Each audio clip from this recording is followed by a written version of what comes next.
Vatanga qasamyod, bu yigitlik sha'ni, or nomusi, zimmasidagi mas'uliyatli burchini sharaf bilan ado etishga ahd qilish demakdir.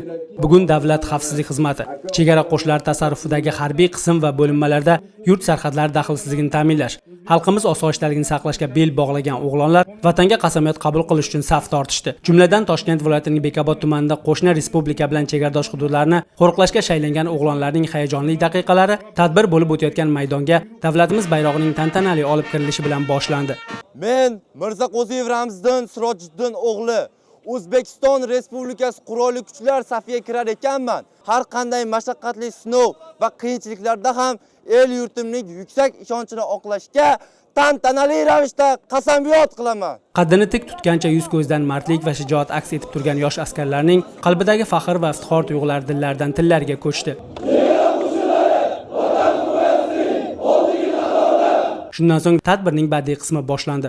Unda so'z olganlar tomonidan vatan ostonasini qo'riqlashdek mas'uliyatli va sharafli xizmatga kirishayotgan yosh chegarachilar qutlanib, kelgusida yurtimizga nafi tegadigan komil insonlar bo'lib yetishishlari uchun samimiy tilaklar bildirildi.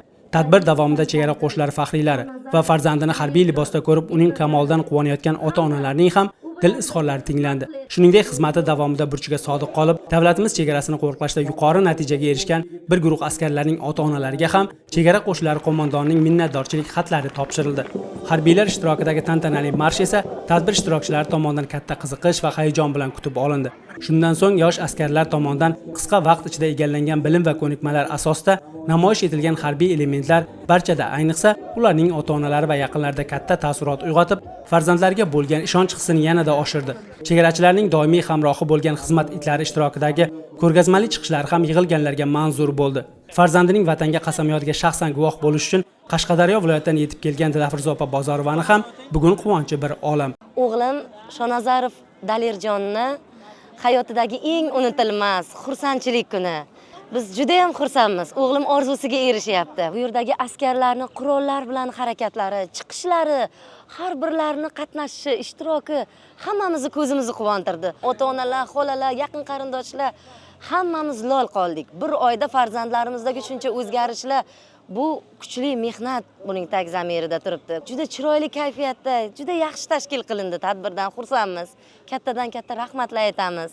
Yuksak g'urur, faxr va iftixor tuyg'ulari ila yigitlik ontini ichgan bu o'g'lonlar kelgusidagi jangovar xizmat faoliyatlari davomida o'z qasamyodlariga sodiq qolgan holda yaqinlarining yoniga yuqori natijalar va yorug' yuz bilan qaytishlariga ishonchimiz komil.